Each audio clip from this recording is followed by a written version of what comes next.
Beneath the calm blue waters of the Pacific Ocean lies one of the greatest underwater graveyards in history. Over 60 Japanese warships and hundreds of aircraft rest quietly beneath the waves, frozen in time since 1944. This is Truk Lagoon, once Japan's most fortified naval base, and now a silent tomb that holds the story of one of the most devastating US Navy attacks of World War II.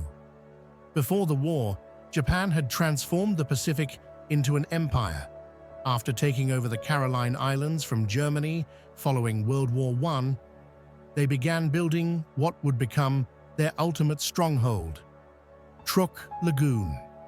Surrounded by coral reefs and protected by volcanic islands, Truk formed a massive natural harbor that could hold an entire fleet.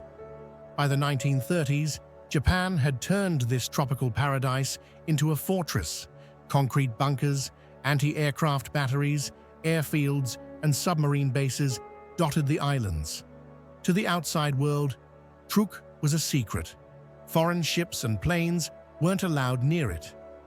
By the time World War II began, Truk was the beating heart of Japan's Pacific operations, home to aircraft carriers, battleships, and thousands of men who believed they were untouchable. American intelligence called it the Gibraltar of the Pacific. Others called it Japan's Pearl Harbor, and in many ways it was. But as the war dragged on, the tides began to turn. In 1942, Japan suffered a major defeat at Midway. In 1943, they were pushed back at Guadalcanal. The US Navy, under Admiral Chester Nimitz, began its island-hopping campaign, capturing strategic islands, cutting off Japan's supply lines, and moving ever closer to the homeland. By early 1944, US intelligence discovered that much of Japan's combined fleet, including supply ships, tankers, and cruisers, was anchored at Truk Lagoon. For months, American codebreakers had been reading Japanese messages. They knew Truk was loaded with ships and supplies, but not yet ready for an attack. The Americans saw their chance to strike a crippling blow. Admiral Mark Mitcher and Admiral Raymond Spruance were given command of a massive naval task force: 9 aircraft carriers, 6 battleships, 10 cruisers, and over 60 destroyers. Together, they carried more than 500 aircraft. The mission was simple: destroy everything Japan had in Truk. They called it Operation Hailstone. On the night of February 16, 1944, the US fleet approached Truk under the cover of darkness. The ocean was calm, the moon was gone, and the Japanese radar stations on the islands had no idea what was coming.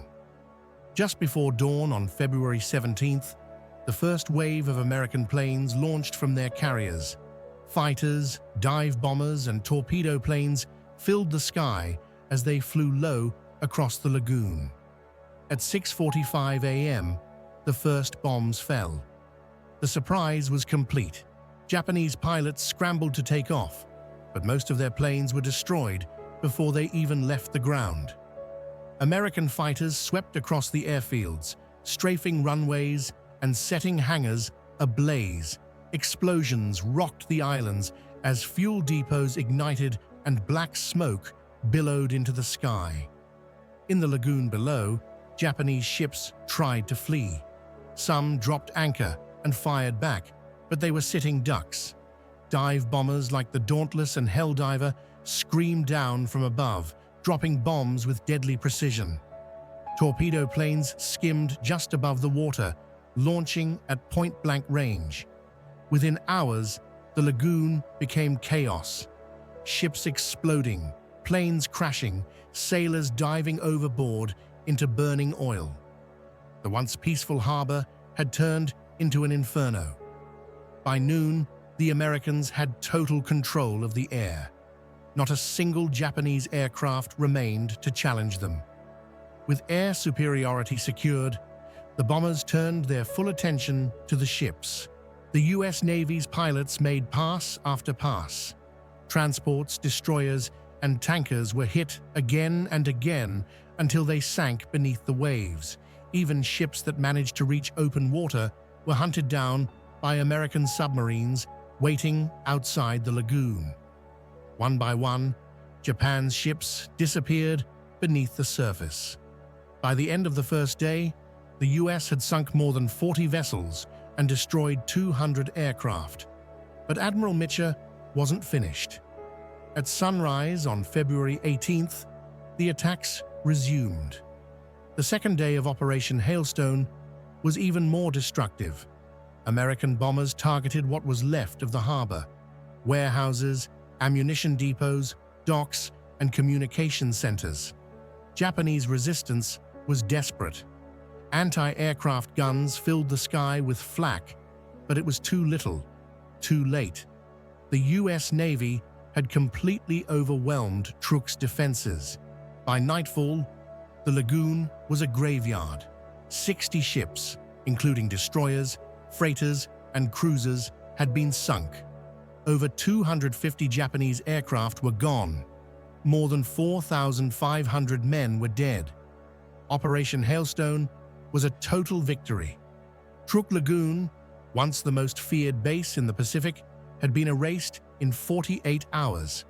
The attack crippled Japan's ability to project power across the Pacific. After Truk's destruction, Japan pulled its surviving ships back to the home islands. The Imperial Navy would never again mount a large-scale offensive.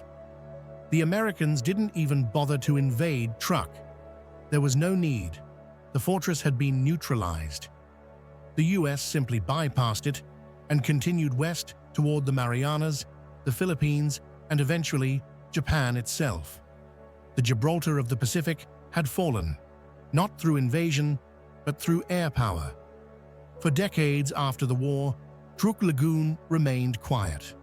The islands, now part of Micronesia, returned to a peaceful rhythm of life. But beneath the water, history was waiting. In the 1960s, divers rediscovered the wrecks. What they found was astonishing. Dozens of ships resting perfectly preserved in the lagoon's calm, warm waters. The tropical environment, sheltered from strong currents, had turned Truk into a natural time capsule. Ships sat upright on the seabed, their decks covered in coral. Inside, everything was still in place: plates, helmets, shoes, even rifles and personal letters. Aircraft lay scattered across the sand, their wings still marked with the red rising sun. Among the most famous wrecks is the Fujikawa Maru, a transport ship that was carrying Mitsubishi Zero fighter planes. Divers can still see the planes stacked in the cargo hold, their propellers frozen in time. Another is the San Francisco Maru, known as the $1 Million Wreck. Its deck still holds 3 Japanese Type 95 tanks, trucks, and boxes of ammunition. Each wreck tells a story. Some show evidence of explosions, others of desperate escape. But all share the same fate: silence beneath the sea. Today, Truk Lagoon, now called Truk Lagoon, is one of the world's top dive destinations. Divers from around the world travel to see the ghost fleet firsthand. Coral now covers the steel hulls, and fish swim through broken gun turrets. Nature has claimed what war left behind. But while the lagoon is beautiful, it's also sacred ground. Thousands of Japanese sailors died here, their bodies never recovered. Many of the wrecks are considered war graves. Divers are asked to treat them with respect, to remember that beneath the coral and steel lies human tragedy. Over time, the lagoon has also become a concern for environmentalists. Many of the ships still contain oil, and as they corrode, small leaks threaten the delicate marine ecosystem. Conservationists are working with the Micronesian government to monitor the wrecks, to protect both the history and the environment that surrounds them. Truk Lagoon is more than just a diving site. It's a living reminder of how war reshapes the world. Operation Hailstone proved something new in 1944, that air power, not battleships, would decide the future of naval warfare. The U.S. Navy's carrier strike groups that dominate the seas today trace their origins back to that battle. But beyond strategy and technology, the lagoon also shows something deeper: the human cost of war. In just 2 days, an entire fleet vanished, and thousands of men were lost.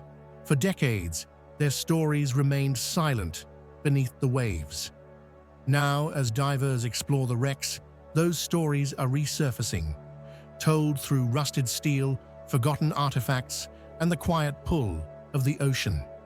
When you descend into Truk Lagoon, it feels peaceful. The sunlight filters through the water, and the shapes of ships emerge from the blue, ghostly outlines of another time. Inside the wrecks, coral glows softly, and fish glide through rooms that were once full of life. You see tables still set for meals, helmets resting where they were last left, a single teacup lying on a rusted floor. Everything is still, yet heavy with history. The ghost fleet of Truk Lagoon is both beautiful and tragic, a place where nature and history meet. It reminds us that even the mightiest empires fade. The weapons, the machines, the ships, all eventually sink into silence. Operation Hailstone didn't just destroy ships, it changed the course of naval warfare and left behind one of the most haunting memorials in the world. 80 years later, Truk Lagoon remains as it was left, an underwater monument to war, loss, and the passage of time. The coral grows thicker every year. The steel rusts. The ocean reclaims what man once built for destruction. The silence beneath those waters speaks louder than any victory parade. The sea remembers everything.